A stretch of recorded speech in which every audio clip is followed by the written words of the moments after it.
Salut les mecs, c'est Raph, j'espère que ça va bien. On a vu assez récemment 3 règles pour gagner à Among Us en tant que crewmate. On va maintenant s'attaquer aux imposteurs, donc voici une petite vidéo pour apprendre à jouer en imposteur. On va d'abord s'attaquer à certaines mécaniques de jeu et ensuite on va terminer sur comment gérer pendant les débats pour pas se faire accuser.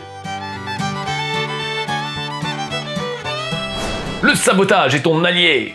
Le sabotage. Trop nombreux sont les imposteurs qui ne profitent pas assez de cet avantage précieux. Pour rappel, en sabotage, vous avez la possibilité de fermer les portes, entravant ainsi les déplacements de tout l'équipage, couper les lumières, réduisant au minimum la visibilité de tous les joueurs, couper les communications, ce qui empêche les joueurs de connaître la position de leur quête, et saboter les réacteurs ou l'oxygène, forçant l'équipage à aller faire certaines tâches très spécifiques, sinon ils peuvent perdre la partie là-dessus. Les sabotages ont tous leur propre temps de cooldown. Il faut un certain temps avant de pouvoir les réutiliser. Il y a aussi une autre contrainte, c'est que certains sabotages ne sont pas utilisables tant que d'autres sont déjà actifs. Par exemple, il n'est pas possible de saboter les réacteurs si vous venez de saboter toutes les portes de la map. Il est vraiment important en tant qu'imposteur de profiter le plus souvent possible de ses atouts et donc de saboter le plus souvent possible. Fermer les portes par exemple, même si ça vous sert directement à pas grand chose, ça va bloquer les crewmates dans leurs tâches et donc les ralentir fortement. Certains sabotages aussi vont vous apporter des opportunités de kill. Il y a notamment les sabotages des lumières qui vous permettent de ne pas vous faire prendre la main dans le sac, mais aussi les sabotages des réacteurs et d'oxygène qui vont pousser les crewmates à aller à un endroit très précis, ce qui peut vous permettre de faire des kills excentrés de ce sabotage. Les portes peuvent aussi être des excellentes opportunités de kills si vous combinez cela avec les bouches d'aération. Petit aparté au passage, les bouches d'aération, on va pas beaucoup en parler dans cette vidéo, je vous recommande de les utiliser le moins possible parce qu'en fait ça crée beaucoup d'incohérences dans vos discours et surtout les joueurs ont maintenant assimilé le fait qu'on puisse utiliser cet atout. Ça va pas vous avantager outre mesure de l'utiliser si vous le faites pas de la bonne façon et peut-être qu'on pourra en parler dans une autre vidéo, dites-le nous en commentaire. Les sabotages sont vraiment un de vos atouts, ne pas utiliser vos atouts c'est vraiment donner une longueur d'avance à l'équipe adverse et franchement il n'y a aucune raison de faire ce cadeau. Ne pas feinter les tâches!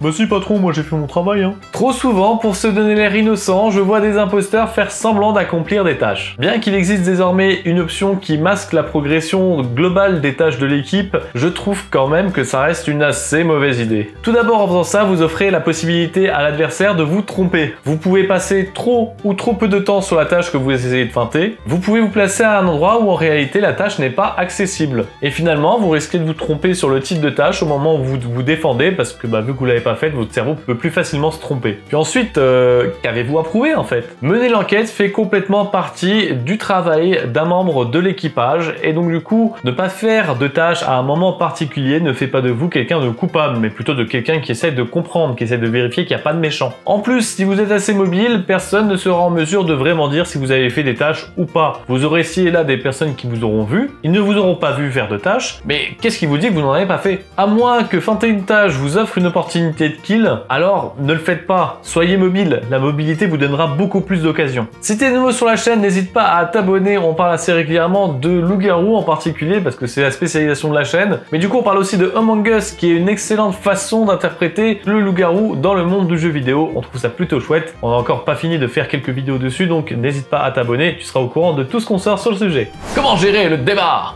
Le débat, un grand sujet, et là pour le coup, pas mal de conseils vont être identiques à nos vidéos de débat sur le loup-garou, donc n'hésitez pas à y faire un petit tour, là on va résumer quelques points essentiels. Déjà, retenez une chose, c'est que tout est possible de le remettre en question. Il n'y a que votre cerveau qui vous bloque pour vous empêcher de le faire. Souvent les méchants perdent parce qu'ils sont pris sur le fait, et pourtant il est toujours possible de contredire ou de refuser ce que disent certaines personnes. Par exemple, on vous accuse d'un kill. Bah, je suis désolé, mais la personne dont tu parles, je ne l'ai même pas vue. Ensuite, faites semblant un maximum de chercher les imposteurs. Soyez moteur pendant le débat, proposez des théories, bref, soyez le crewmate que vous êtes dans les autres parties. Vous pouvez même pousser le vice en lançant vous-même un débat avec le bouton Emergency à un moment où vous l'auriez fait en tant que gentil, parce que tout simplement c'est le moment opportun pour les crewmates de débattre un peu plus longtemps. Par contre, évitez au maximum de participer à la mort de votre allié, il est beaucoup trop précieux. Among Us a cette particularité d'avoir beaucoup de choses assez précises